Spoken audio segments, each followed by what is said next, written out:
গল্পের নাম মেছো ভূত, রাতের বিভীষিকা। এপিসোড 25। লেখক আকাশ দাস। ঘটনাটা আজ থেকে প্রায় 60 বছর আগেকার। বাঁকুড়া জেলার ইন্দাস থানার ছোট্ট গ্রাম পাত্রগাঁথি।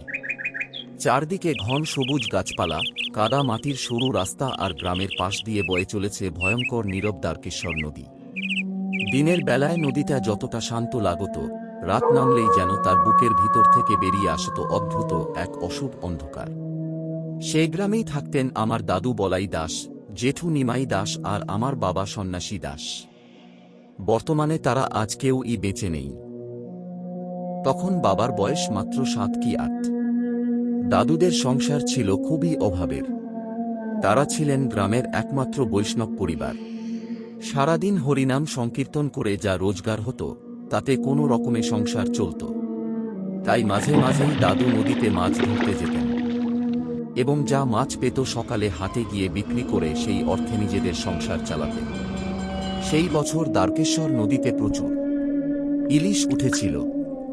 গ্রামের মানুষ বলতো, এত মাছ কোনো বছর ওঠেনি। এক সন্ধ্যায় দাদু বললেন, আজ রাতে নদীতে গেলে ভালো মাছ পাওয়া যাবে। সেই মতো গভীর রাতে 3 জন বেরিয়ে পড়লেন। চারিদিক নিস্তব্ধ, দূরে শিয়ালের ডাক, আকাশে আধখানা চাঁদ, নদীর জলে কুয়াশা ভাসছে।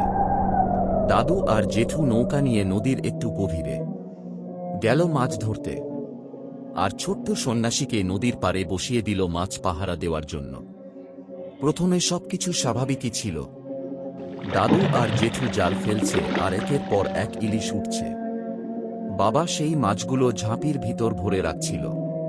কিন্তু কিছুক্ষণ পর থেকেই অদ্ভুত ঘটনা শুরু হলো। বাবা খেয়াল করল, সে যত মাছ ঝাঁপিতে রাখছে, মাছ যেন তত কমে যাচ্ছে। প্রথমে সে ভেবেছিল হয়তো কোনো শেয়াল বা বেজি এসেছে, কিন্তু হঠাৎ কর মর কর মর কাঁচা মাংস চিবোনোর বিকট শব্দ ভেসে এলো অন্ধকার থেকে। বাবা ভয়ে কাঁপতে কাঁপতে কুপির আলোটা সামনে ধরতেই দেখল ঝাঁপির পাশে বসে আছে একটা কালো ছায়ামূর্তি। তার সারা শরীর কাদায় মাখা, মাথা ভর্তি লম্বা ভেজা চুল, চোখ দুটো অস্বাভাবিক সাদা, আর সে দুহাতে মাছ ছিঁড়ে কচকচ করে খেয়ে চলেছে। মাছের রক্ত তার মুখ বেয়ে ঝরছে। বাবা ভয়ে চিৎকারও করতে পারছিল না। দূর নদী থেকে দাদু আর জেঠুও জিনিসটা দেখতে পেয়েছিলেন। তারা খুব আস্তে আস্তে নৌকা নিয়ে পাড়ের দিকে এগিয়ে এলেন। দাদু দূর থেকে হাত নেড়ে বাবাকে কাছে ডাকলেন। বাবা ধীরে ধীরে এগিয়ে যেতেই দাদু কানের কাছে ফিসফিস করে বললেন, ওদিকে তাকাস না, ওটা মেছো ভূত। তারপর তাড়াতাড়ি একটা বিড়ি ধরালেন।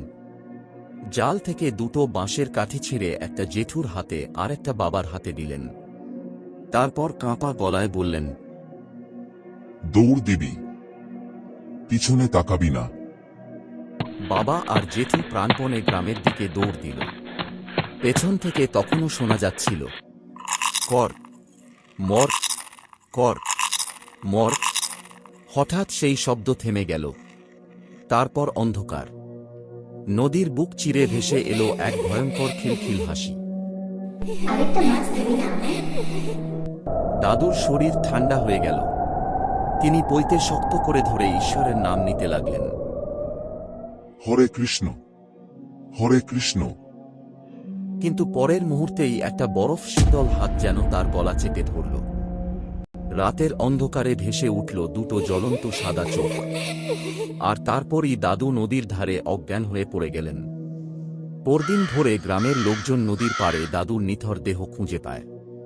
তার চোখ দুটো বিস্ফারিত ছিল, মুখে জমেছিল চরম আতঙ্কের ছাপ। সেই ঘটনার পর বহু বছর কেটে গেছে। আজ দাদু, জেঠু, বাবা 3 জনেই আর এই পৃথিবীতে নেই। কিন্তু পাত্রগাবি গ্রামের বৃদ্ধ মানুষরা আজও বলে ভিড় রাতে কেউ যদি দ্বারকেশ্বর নদীর ওই পথ দিয়ে মাছ নিয়ে বাড়ি ফেরে, তাহলে নদীর ধারে কাদা মাখা এক কালো ছায়া বসে থাকে। আর তারপর শোনা যায়, কর মর কর মর কারণ সেই মেছো ভূত নাকি আজও কাঁচা মাছের খিদে মেটাতে পারেনি। বন্ধুরা, আমার গল্পগুলো কেমন হচ্ছে জানিও, আর লাইক ও শেয়ার করো, এবং নতুন হলে চ্যানেলটাকে